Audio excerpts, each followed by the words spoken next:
Motocross Action Magazine's next episode of First Ride.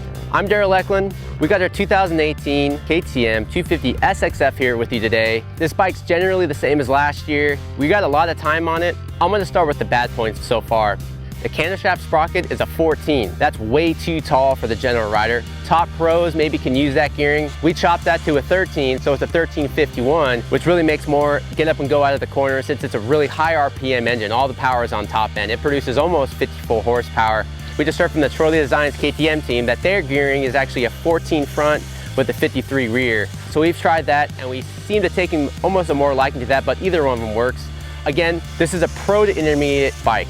It takes a little bit longer to learn to ride compared to the user-friendly Yamaha or Suzuki. They're both slower bikes, but they're easy to ride. If you're a beginner or novice, those might be the bikes to start out with, but this is your race bike.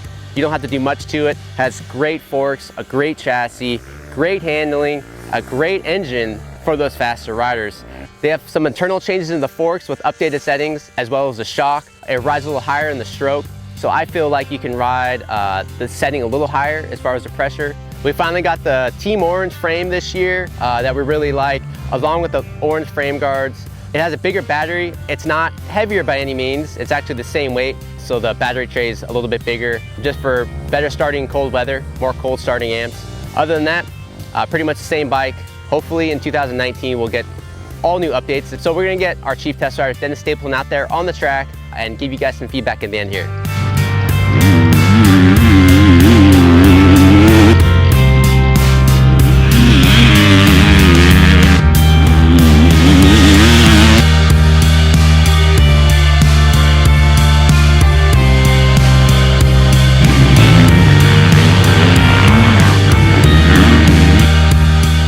What's up, Motocross Action? Dennis Stapleton here. Track's quite brutal lately.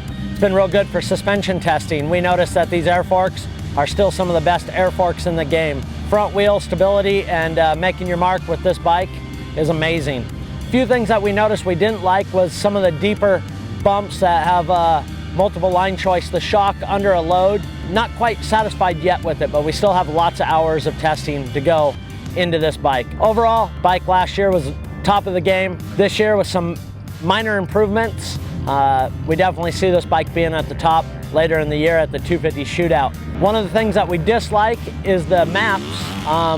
We would like to see map 1 offer more bottom end. We tend to ride this bike always in map 2. Map 2 is great, but map 1 doesn't offer anything for the average rider or someone looking for more bottom end that might be on the heavier side. This bike is a 14,000 RPM engine, suits faster guys, clutch, brakes, ergonomics, everything about this bike is great. On the mechanical side, the only issue we've had so far on the 250F is the spoke coming loose by the rim lock. We have not seen that so much on the 450 this year, and we've also had no springs brake on the rear brake pedal, as we've seen last year quite often on all their models. Under hours of testing, this bike's holding up quite well and everything seems on par.